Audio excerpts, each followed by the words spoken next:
અત્યારે હાર્ટ એટેકનું પ્રમાણ બહુ વધ્યું છે. લોકો વેક્સિનનો વાંક કાઢે છે. એવું નથી. પુરુષને એટેક વધારે આવે છે, સ્ત્રીઓને નથી આવતા, કારણ કે સ્ત્રીઓ નાની નાની વાતમાં રડી શકે છે, પોતાની મૂંઝવણ બીજી સ્ત્રીને કહી શકે છે.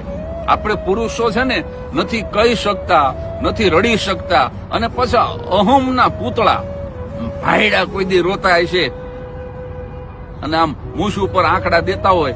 એટલે ક્યારેક એવું બને, પછી શેર બજારમાં વધઘટ થાય ને તો સિગારેટ હળગતી રહે અને ભાઈ ઓલવાઈ જાય. અને એટલા માટે માર્ક ટ્વેને કીધું છે કે તમારા જીવનમાં કમસે કમ એક એવો મિત્ર હોવો જોઈએ કે જેના ખભે માથું મૂકી અને તમે ધ્રુસકે ને ધ્રુસકે રડી શકો.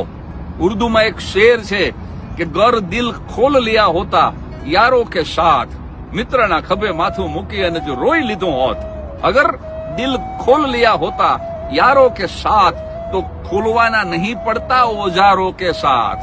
તો પછી એન્જિયોપ્લાસ્ટી ને એન્જિયોગ્રાફી ને બાયપાસ એ ન કરાવવું પડે.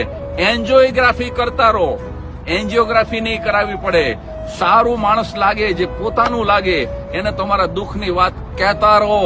હૃદય નહીં દુખે સાહેબ.